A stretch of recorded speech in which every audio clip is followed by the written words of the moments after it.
Hey everybody, and welcome to the End Channel video blog. And today what I want to do is not destroy my lap and do a review on the UEI DM397 multimeter. Now I just picked this thing up the other day. It's got some really cool specs and it's a really unique multimeter. I've never heard of this company before, and after doing some research I just thought I'll give it a shot and see what happens. And so let's get right into this review. But the first thing I had to comment on is how nostalgic this thing is. It's just got a really old school feel to it, and it's not a bad thing or anything like that. It's just definitely unique. And what I mean is like this old screen here where you have like this green tint to everything. It just really comes out of the 80s. So let's get right into this review. Now, what are my impressions of this multimeter physically? I'm really digging it. It's just got a brick feel. And now there's a consequence to that. Because this thing's absolutely square, there's no ergonomic taper to your hand. So hand palming this isn't exactly comfortable. But it's just got this really bulky, huge, heavy weight to it. And it just feels like it's going to be a multimeter that lasts a long time. And as we look at it, they got some really simple features, but they translate a long way. First one is the recession of the screen here. And what I mean is the rubber molding here extrudes beyond the screen. So when you drop that on any surface, you're not going to be marring up the screen and damaging it. It's a simple feature, but anytime you have any markings or anything on your multimeter screen, it translates terribly. Next is the rotary switch. It's recessed in, and it also has that rubber molding. Now it's not completely covered by the rubber molding, but it does offer some protection. So if you drop it, it's going to have less prone ability to actually getting caught and destroyed. So it's a nice little feature that sticks out. And the rubber molding on here is integrated into the plastic, so it's not going to come off or anything like that, so you can't replace it if it ever wears out or anything like that. Not the best design there. Now the next thing I gotta comment on is the tilting bail here. And as you can see, it's not bad right there, but the problem is it keeps going back. So as you're using those functions, you're getting a really awkward angle that makes it really terrible for the operator to be using to take down measurements and observe things. Really crappy design by them. Really sticks out negatively. And then the next thing that drives me absolutely insane is the 9-volt battery adapter. You can hear it. It just has that irritating sound that you can tell it's just that cheap design. You know, when you have like nice terminal connections and it's held in place, awesome. But at least they could have thrown some foam to reduce that sound. It would have cost them nothing, and it just gives that a little bit more rigidity and better appearance, I would say. Really crappy design by them.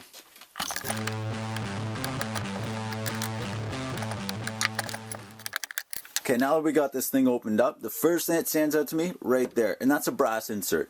So when you're taking this panel back on and off, you have a enduring product. So when you are replacing the battery or the fuses, you don't have to worry about damaging the multimeter. It's not one of those cheap, plastic screws or anything like that. It's going to have some longevity. And the fuses here, check it out. Very well protected. I know there's some exposed PCB board there, but there's no components on there, and there's only 2 traces on each of those. Really well designed. And it is completely encased in plastic. So if it ever does blow, you know anything on that board is going to be extremely well protected. Now, of course, once again, I told you, they got that cheap 9-volt battery connection that just stands out hugely in the negative. Now, as we take off the next part, it's a huge multimeter. There's a nice amount of features integrated into this.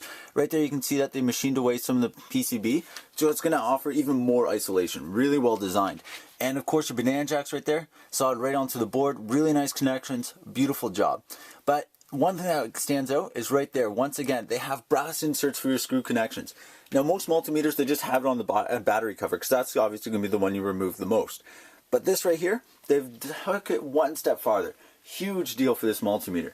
Because now if you ever have to do service or calibration, just the overall quality of this meter is really apparent. They did a great job making this.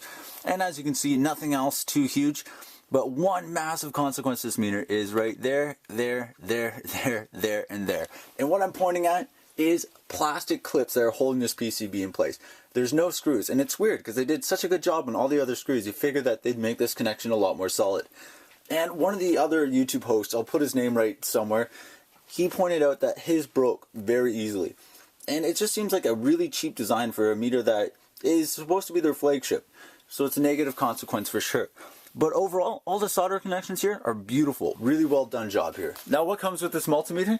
Some test leads, and they are really not the best quality. This is something I expect on a cheaper meter. They just don't have really nice stress relief on there. They are sharp, which is nice if you ever have to pierce an oxidized surface or anything like that. But overall, the quality is just not there.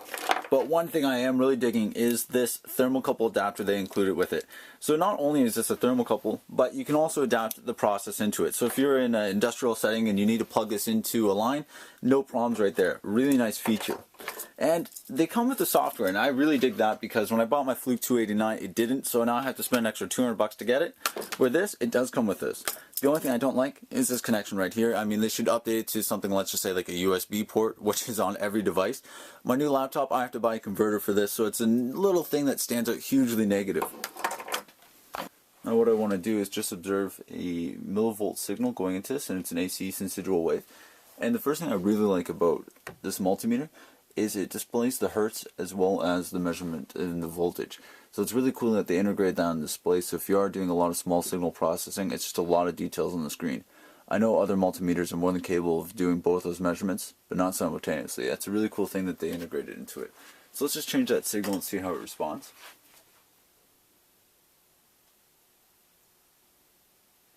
And they're both very proportional. I mean, this reading is extremely well to this. The Fluke 289, I should say, is going to be the reference for all this. The tolerances on this meter are extremely high, and it is calibrated, so it's going to give us a good reference point to see if this is functioning as should be. So now if we look at our function screen, we can toggle over to DC millivolt signals, and as you can see, it's very proportional to what the Fluke 289 is doing. It's got an analog bar graph here, which is obviously displaying, and the one thing I don't like about it is it doesn't go into the negative aspect. It will toggle over, but it's not like the Fluke 289 where it has that nice transition. It just, either it's positive or it's negative. One feature I don't like about it. But it's extremely responsive, and as I increase the amplitude going into this, let's see how it works. Extremely fast on its measurements. Really nice to see. Now I got this thing thrown right into the wall, and as you can see, it's displaying 120. No problems. I mean, that's not really an achievement. I mean, most meters can do that, but it is a true MRS meter. I got a comment on that. But the one thing I'm really digging about this meter is the display. First off, I mean, you can see it right now, it just translates really well. That green backing, it just has a really nice feel to it, really nostalgic. But the one thing I really like about the display is the fact that they display the frequency when you're taking a voltage measurement. If you do a lot of VFD work, I can just see this meter really shining out.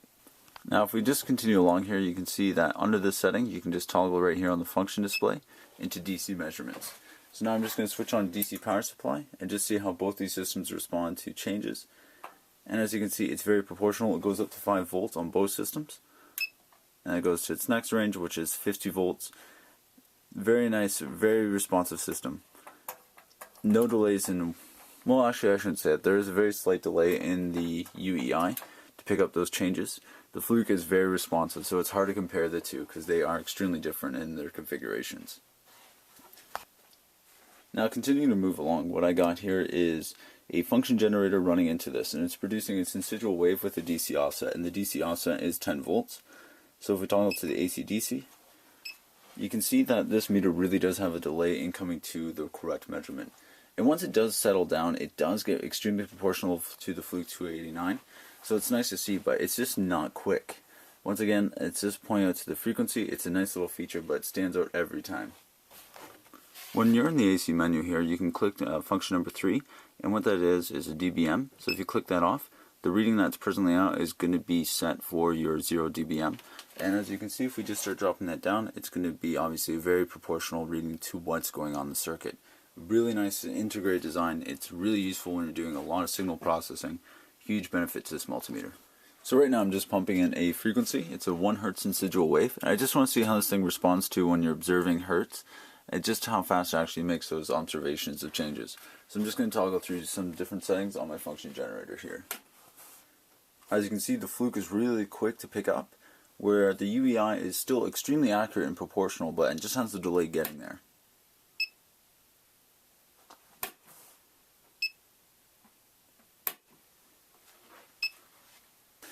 Now right here I just got in the ohms, continuity, and capacitance setting, and the first thing I want to point out, it has got the most responsive continuity tester I've ever seen. It's faster than a Fluke, and it just really stands out. As you can see, it registers everything. It doesn't give a full out beep, so it doesn't like register sound and give a prolonged beep. It just gives a beep as long as it's making that connection. And as you can tell, this thing is massively responsive. Huge feature to this multimeter. Now the next thing I want to test is capacitance. Now what I got here is electrolytic capacitor, And the one thing about this meter, it is terribly slow in establishing capacitance. So if you work in a production style type lab and speed is a huge factor, this meter is definitely standing out in a negative way. But the problem is it does have an amazing tolerance to it and overall accuracy. So that is a huge consequence because you start factoring what's important to you, speed or accuracy. It's nice to get them both, but it's hard to actually make that happen because usually you have to sacrifice one for the other. As you can see, it's a lot faster with ceramic because it's a smaller capacitance, but it does stand out in a negative way that there is such a monstrous delay. Now, I don't want to spend a lot of time focusing on resistance, I just want to quickly overview it, but the one feature I really like is this dual display here. And what it's displaying is the Siemens, so not only do you have your ohms, but you got your Siemens. So it's a really nice feature to display, your overall resistance as well as your conductance. And I got a precision resistor in there, and it's a 1 kilo ohm resistor, and as you can see, huge accuracy with a really nice resolution. Now, with continuing our adventure, what we have here is a dedicated forward voltage for diodes. And I find that really unique because I've never seen that on a multimeter where it's a dedicated rotary switch position. But as you can see, very fast to pick up what voltage it takes to overcome the diode itself. Really nice feature that's integrated onto it. Now, the next feature that comes up is the temperature setting. And once again, I got to point out, I really dig this thermocouple, just the fact that you can add processes to it very quickly and efficiently. Huge feature for the multimeter. And right here, if you just go to the function screen and hit 4, you can toggle in between Fahrenheit and degrees Celsius. Now the next feature, when you toggle over to current settings, love it. The audio will beep and it's telling you that you're going to blow a fuse. Huge feature, but it translates a real long way in preserving your multimeter. Now I'm driving a current from my DC power supply, and as you can see under this setting of amps and milliamps range, there's not a lot of features. It's just AC DC and AC plus DC. So just your basic functions, but it's extremely accurate. I'm pumping this out from my power supply and it's calibrated within 1%, and it's exactly proportional to what this is reading. Really beautiful, really impressed with the resolution on this unit.